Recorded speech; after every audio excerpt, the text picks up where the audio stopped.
Hello hello hello.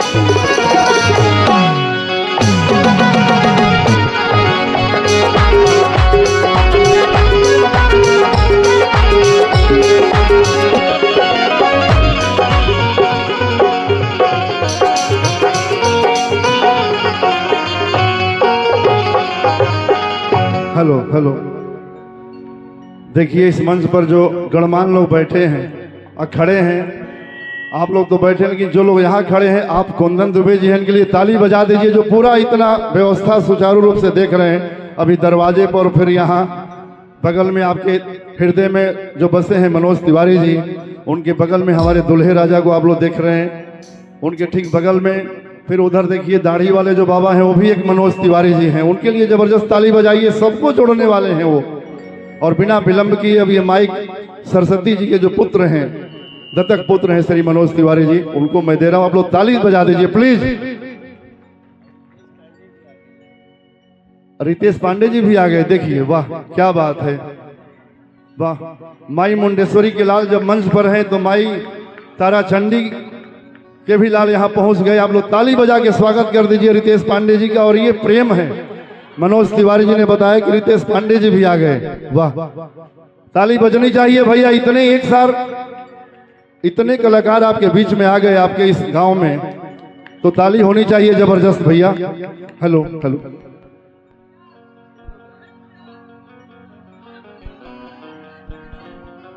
रवा सब कैसन बनी जा, ठीक बनी जा ना। तो आज तो भोज भात बाटे।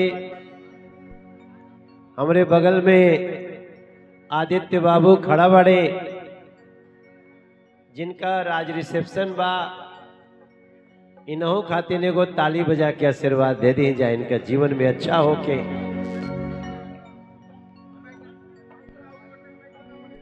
बारात में के गए रहे जिया बैठल बनी जा, कोई जे गई होके हैं?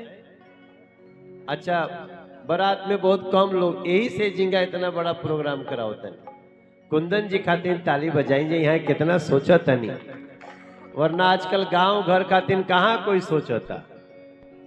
और हमके भी आज आवे के मौका मिलल, रितेश पांडे खातिर भी जोरदार ताली बजाई। हमनी के छोट भाई है, छोटा भाई है, छोटा भाई था और छोटा भाई रहेगा। बाकी मीडिया के भी बहुत कैमरा बैठे जिया। आज देखा बड़ा अच्छा समाचार, बैठ जाए जा, जेके कुर्सी मिले बैठ जाए जा। हालांकि ठंडा बाटे, थोड़ा लोग सट सुट के बैठल चाहेला। हम अपने तरफ से आदित्य बाबू खातिर थामे वाली मैया के मनावतनी, आमी मैया के मनावतनी, और वह सबके बीच में एगो भाव कहे के बा।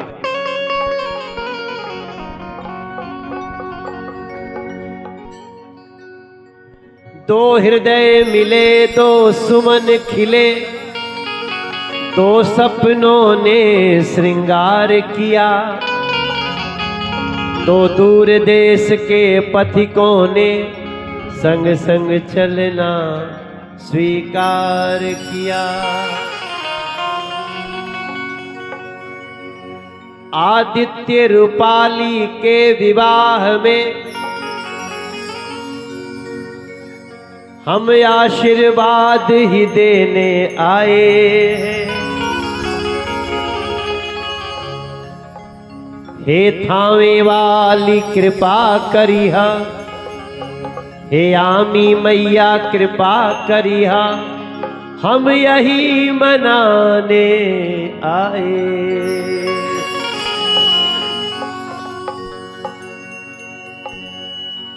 और कहे के बाद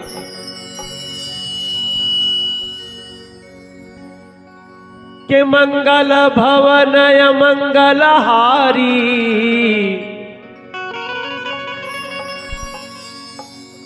देखी जा हमनी के समाज कितनो बढ़ जाए, शादी ब्याह में रामचरितमानस के कुछ पंक्ति जरूर याद रखे के बाद। मंगल भवन अमंगल हारी, आयादित्य के रिसेप्शन में अले मनोज तिवारी।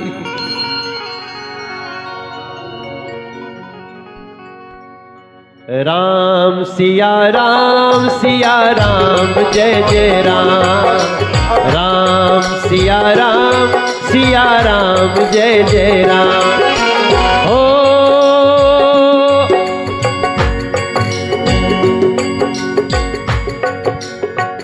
जेहि पर जेहि कर सत्य सलेहु, सोते ही मिलहि ना कछु संदेहु।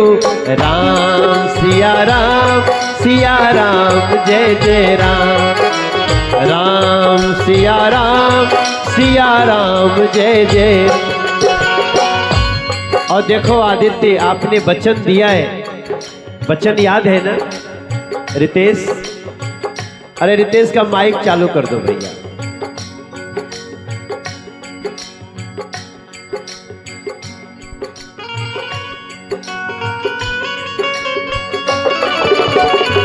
यहाँ जे बैठल बा, केकर केकर बियाह हो गइल बा? तनी हाथ उठा के बताओ जेकर बियाह हो गइल के। अरे बाप, ज्यादातर अभी पहले नहीं के निके, सब इंतजार वेटिंग लिस्ट में बाटे। जब विवाह में वचन देहल जाला, विवाह में वचन देते हैं ना जी जी, तो याद रखे के चाहिए, हो रघुकुल रीत सदा चली आई, रघुकुल रीत सदा चली आई। प्राण जाए पर वचन न जाई। राम सिया राम जय जय राम। मेरे भाई, सिया राम जय जय राम। कोनो शुभ काम करे के चाहिए तो राम जी के नाम लेवे के चाहिए कि नहीं लेवे के चाहिए? एकरे बाद तो हमार मन करता एक बार आदित्य रूपाली खातिर दोनों हाथ उठा के रुआ सब ताली बजाते हुए कहब जा, राम सिया राम जय जय राम, राम सिया राम जय जय राम, राम सिया राम जय जय राम, राम सिया राम। प्रेम से बोली सियावर रामचंद्र की जय, थामे वाली मैया की जय। तबे न कहल जाई, हो जिया हो बिहार के लाला, अरे जिया तू 1000 साल। देखा, हमरे जीवन के एगो उद्देश्य बा, हम दुनिया में कहीं जाई, हमार करेजा करेला कि बिहार के नाम आसमान में चढ़ जाएगा। बिहार के हमनी के देखो, तोहने लोग खातिर हमनी के कुल काम करत नहीं जा।